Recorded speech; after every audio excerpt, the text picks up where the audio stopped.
Ada beberapa faktor penyebab korupsi, yaitu ada faktor internal dan juga faktor eksternal.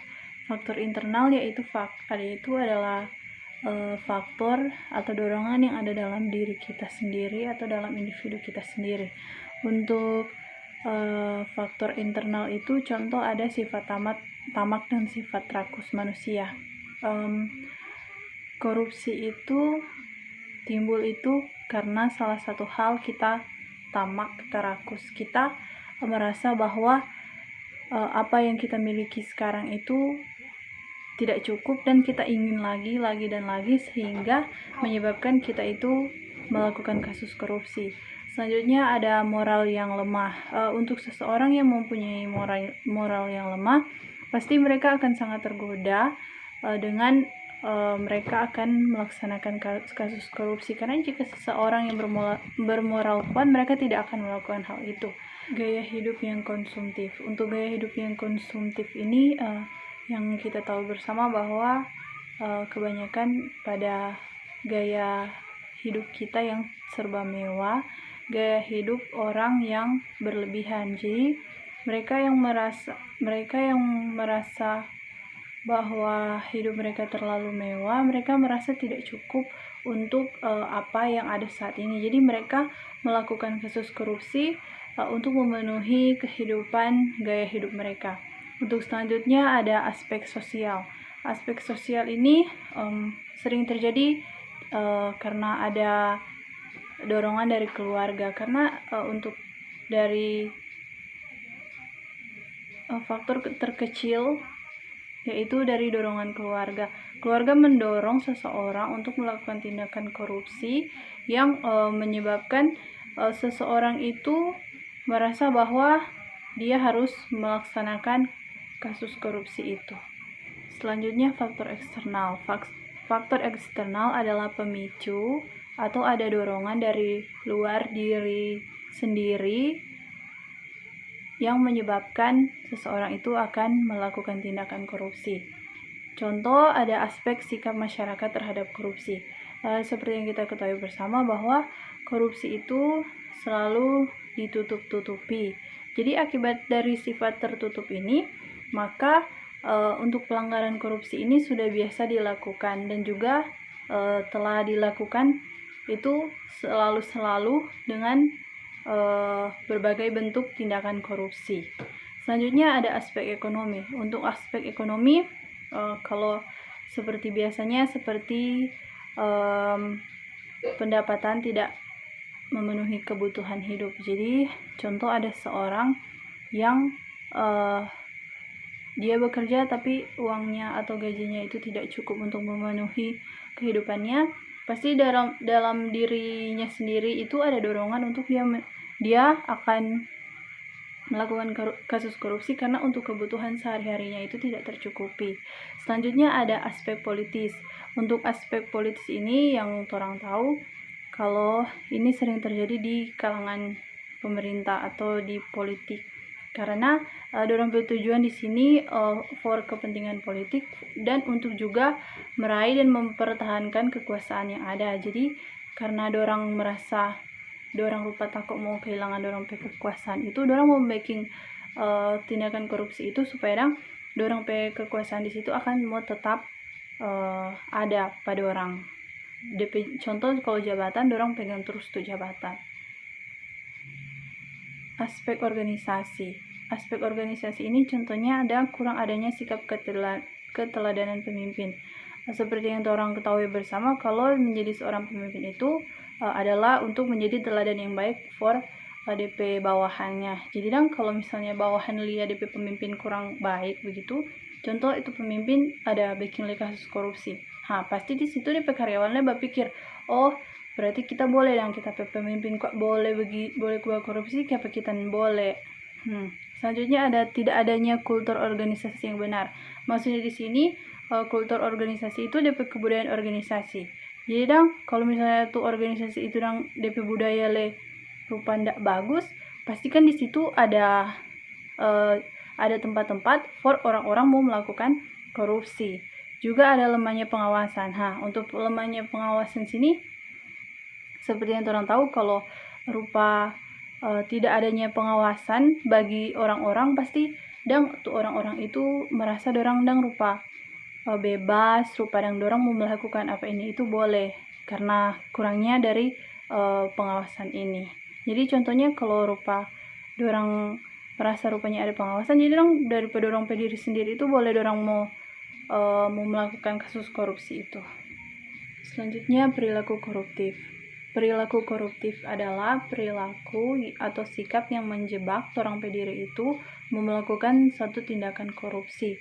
Contoh untuk faktor internal itu orang pe diri sendiri. Contoh, saya seorang mahasiswa. Saya itu menitip absen kepada teman saya. Di absen itu menyatakan kalau misalnya orang pe diri ini atau saya itu sudah mengikuti perkuliahan, padahal yang sebenarnya saya tidak ada di perkuliahan tersebut, tapi saya pergi ke tempat lain, tapi di absen itu tercatat bahwa saya sudah menghadiri perkuliahan. Nah, dari situ sudah kita dapat ketahui bahwa itu adalah suatu tindakan korupsi. Selanjutnya untuk faktor eksternal. Faktor eksternal itu contoh dari pemerintah.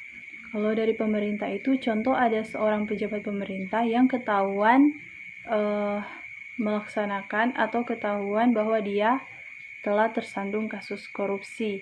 Nah, orang yang mengetahuinya tersebut itu ingin menyampaikan kepada mungkin media, tetapi ini pejabat tersebut yang terkena kasus korupsi memberikan uang tutup mulut kepada dia bahwa jangan bilang kepada contohnya media bahwa dia melakukan korupsi. Untuk dia memberikan uang itu telah menyebabkan setelah terjadi satu kasus korupsi, yaitu suap menyuap. Jadi untuk yang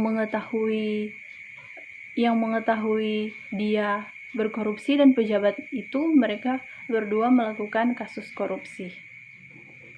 Untuk salah satu cara untuk mengeliminir korupsi itu, pertama-tama itu datang pada 4 orang pe diri masing-masing, 4 orang pe diri sendiri. Bagaimana orang mau menyikapi tentang korupsi itu? Contoh tadi kita ada ambil contoh dari seorang mahasiswa yang menitip absen. Nah, dari situ orang boleh mau atur orang pe waktu, bagaimana di mana orang mau pergi, orang atur orang pe jadwal, orang mau pergi di kampus, orang mau keluar atau orang mau pergi di mana, orang atur dang. Orang baking schedule supaya orang pe waktu itu dengan orang pe contoh orang pe perkuliahan itu dang, orang tetap hadir.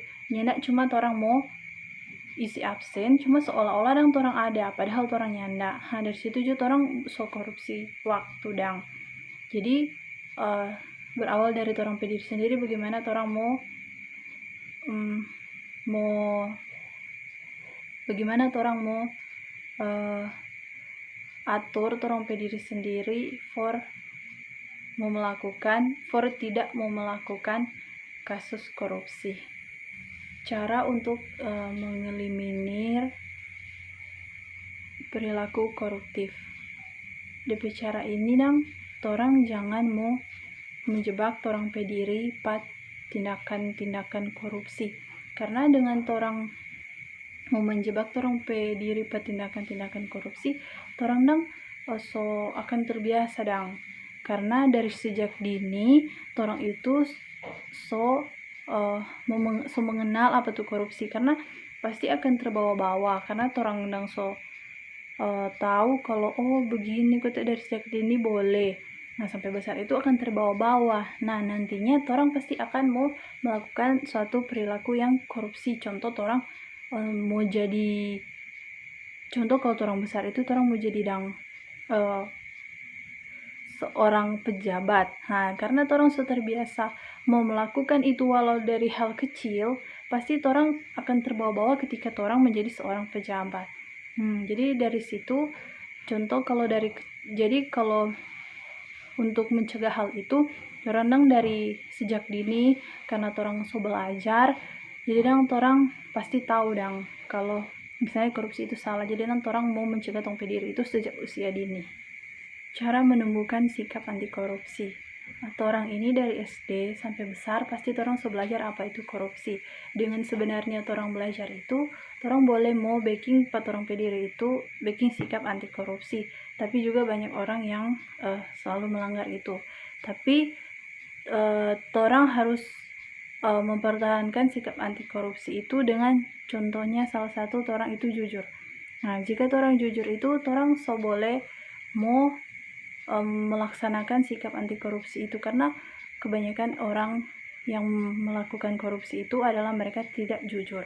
Selanjutnya menjadi orang yang memiliki integritas. Dengan orang mau menjadi orang yang memiliki integritas, pasti orang tidak akan terjerumus dalam kasus korupsi itu. Orang yang berintegritas itu adalah orang yang melakukan sesuatu yang benar tanpa dilihat oleh orang lain.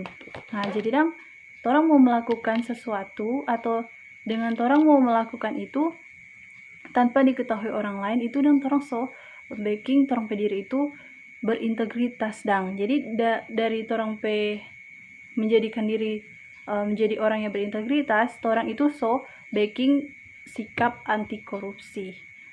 Jadi itu. Baik, sekarang kita masuk dalam analisa video atau film. Yang pertama ada pengen HP. Untuk pengen HP ini kita boleh lihat bersama bahwa ada 2 orang siswi atau 2 orang remaja siswa SMA yang temannya yang satu ini dia menyesatkan temannya dengan dia pertama dia memberikan handphone kepadanya. Dia mengajarkan dia make up dan dia juga mengajarkan untuk memakai pakaian yang seksi, dan dia memberikan handphonenya, tetapi dia juga mengajarkan kepada salah satu temannya yang itu Sekar untuk menggunakan sosial media. Tapi dia mengajarkan kepada Sekar sosial media itu tapi dengan hal yang tidak baik. Contohnya itu dia bilang kalau untuk menerima permintaan pertemanan dari om-om itu. Nah, dan tapi ternyata dia tidak ikhlas untuk memberikan handphonenya ke Sekar. Ternyata ada udang di balik batu. Ternyata dia itu punya maksud dan tujuan tertentu. Nah, di sini ternyata dia itu mau menjual temannya. Dia mau menjual Sekar kepada seorang mucikari. Dan ini Sekar ini ditawarkan kepada om-om yang ternyata om-om tersebut adalah seorang guru. Karena kalau di video tuh orang boleh lihat kalau dia sedang memeriksa ujian dari murid-muridnya maybe. Nah, selanjutnya pas Sekar ada di dalam situ dan temannya itu, tiba-tiba ada aparat keamanan atau mungkin kepolisian maybe datang untuk mengecek tempat tersebut. Dan ternyata salah satu dari mereka itu menerima uang tutup mulut, bisa dibilang uang tutup mulut untuk apa yang terjadi mungkin di tempat itu. Dan untuk selanjutnya Sekar ini merasa mungkin dia itu orang susah. Dia tidak mau menjerumuskan dirinya itu ke dalam hal-hal yang tidak baik. Karena dia mungkin masih memikirkan keadaan ibunya yang ada di rumah, karena ada orang itu orang susah. Jadi sebelum terlambat itu, dia itu pergi melarikan diri dari tempat itu. Karena dia berpikir untuk tidak menghancurkan dirinya, untuk tidak menghancurkan masa depannya, karena itu semua karena untuk masa depannya itu semuanya akan hancur seumur hidup. Nah, dari film ini atau dari video ini orang boleh tangkap untuk kasus-kasus korupsi, yaitu adalah seorang mucikari ini. Dia menjebak atau dia menyediakan tempat kepada remaja-remaja atau kepada anak-anak di bawah umur yang masih sekolah. Di sini orang boleh lihat kalau itu adalah contoh kasus korupsi. Dan untuk temannya itu, teman dari Sekar, dia itu memberikan handphone kepada Sekar, ternyata dia tidak ikhlas, tetapi ada maksud dan tujuan tertentu. Nah, dari situ orang boleh lihat kalau misalnya itu adalah sebuah kasus korupsi. Nah, tetapi juga untuk mungkin aparat keamanan, mereka juga menerima uang tutup mulut, kalau boleh orang disebut itu uang dari kasus suap. Untuk penyebab korupsi yang dilakukan oleh temannya Sekar, itu terlihat dari sifat tamak dia sebagai seorang wanita. Mungkin dia kelihatan tamak, dia ingin ini itu, sehingga dia menyebabkan mempergunakan ini Sekar ini untuk menjadi tempat penghasilan uang darinya. Juga kalau kita lihat bahwa gayanya itu kalau mau bilang berlebihan. Jadi mungkin DP faktor penyebab ini ada faktor gaya hidup yang konsumtif. Juga kalau untuk Bapak mucikarinya, kalau kita lihat di sini bahwa dia itu tamak, dia itu rakus, dia masa mempekerjakan anak di bawah umur, sedangkan kalau mau pikir mereka seharusnya itu dilindungi, bukan dikerjakan seperti itu. Dan juga kalau untuk Bapak mucikari ini, dia mempunyai atau dia tidak mempunyai moral kalau orang mau bilang, karena masa dia seorang orang tua yang mau backing atau mau menjeratkan anak-anak di bawah umur mau melakukan PSK. Selanjutnya untuk video atau film Ora Imbang, itu di situ kita mulai melihat bahwa ada seorang ibu meminta kepada suaminya untuk membelikan pakaian lebaran kepada anak-anaknya dan juga dirinya. Dan bapak tersebut itu pergi kerja atau mungkin pergi ke masjid untuk atau karena dia menjadi panitia zakat. Tapi di masjid itu ada 2 orang. Sebelum bapak itu datang, ada bapak satunya lagi, dia yang mengukur beras dan dia mengatur timbangannya. Untuk timbangannya itu dia mencurangi timbangannya dengan dia memberikan alat pemberat agar supaya untuk ukuran dari beras yang dibawa oleh masyarakat itu menjadi kurang.